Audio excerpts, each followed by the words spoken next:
কৃষ্ণ ও কৃষ্ণ কৃষ্ণ বলো মন, কৃষ্ণ নামে পেয়ে যাবে, কৃষ্ণ নামে পেয়ে যাবে মধুর বৃন্দাবন।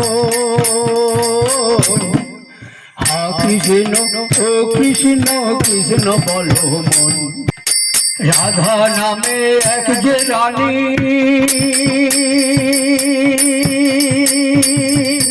কৃষ্ণ প্রেমে পাগলিনী গো,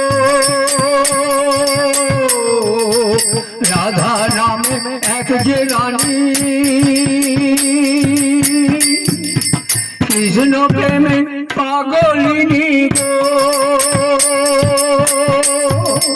কৃষ্ণ কৃষ্ণ বলে রাধা, কৃষ্ণ কৃষ্ণ বলে রাধা কাঁদালো রে বৃন্দাবন। হা কৃষ্ণ ও কৃষ্ণ কৃষ্ণ বলো মন, হা কৃষ্ণ ও কৃষ্ণ কৃষ্ণ বলো মন। কৃষ্ণ নামে পেয়ে যাবি, কৃষ্ণ নামে পেয়ে যাবি মধুর বৃন্দাবন।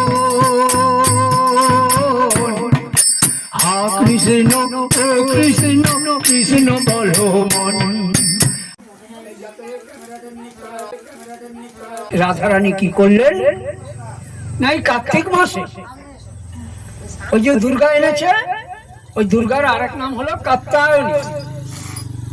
এই কার্তিক মাসে দেবী দুর্গার একটি পুত্র হয়েছিল কৃত্তিকা নক্ষত্র।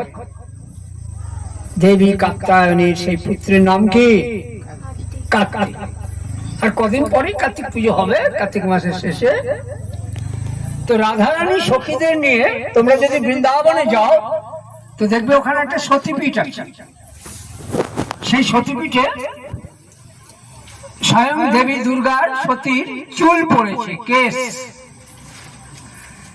আর সেই সতীপীঠে বসে রাধারানী সমস্ত কার্তিক মাস উপোস থাকতেন, সারাদিন দিনান্তে একবার অন্ন গ্রহণ করতেন, আর সখীদের নিয়ে কাত্যায়নীর পুজো করতেন। আর কি চাইতেন কাত্যায়নীর কাছে? না বলতেন, কাত্যায়নী মহামায়া মহাযোগিন্দ্র অধীশ্বরী নন্দ গোপ গৃহে সুত প্রতিঙ্গে কুরুতে মামা। তিনি স্বয়ং মহামায়ার কাছে রাধারানী প্রার্থনা করে বলতেন, হে মহামায়া, হে দেবী কাত্যায়নী, আপনি সমস্ত যোগের অধীশ্বরী, যোগমায়া আপনারই শক্তি। তো আপনার কাছে আমার প্রার্থনা, আপনি নন্দ ঘোষের পালিত পুত্র কৃষ্ণকে আমার পতি রূপে দান করুন। আমি কৃষ্ণকে আমার পতি রূপে পেতে চাই। তিনি এই সময় উনি অষ্টাঙ্গ যোগের যোগ আর নিয়ম পালন করতেন। তো আজ কৃষ্ণ ভক্তদের কাছে রাধারানীর সেই কাত্যায়নী পুজো, আর উনি যে সংযম, আহার সংযম, বাক সংযম, শয্যা সংযম পালন করে যে দেবী কাত্যায়নীর পুজো করতেন কৃষ্ণ প্রাপ্তির জন্য, মহামায়া কৃপা না করলে কারণ কৃষ্ণ প্রাপ্তি পাওয়া সম্ভব নয়।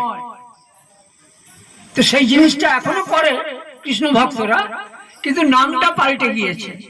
ওরা আর কাত্যায়নী পূজা বলে না, ওরা যম নিয়মও বলে না। বলুন তো এখন কৃষ্ণ ভক্তরা এই কার্তিক মাস ভর কি বলে? নিয়ম সেবা। দামোদর মাস বলে আর বলে নিয়ম সেবা। আসলে এটা কিন্তু দামোদর মাস নয়, এটা কাত্যায়নী মাস। স্বয়ং রাধারানী দেবী কাত্যায়নী পুজো করতেন। কার্তিক মাস কাত্যায়নী মাস।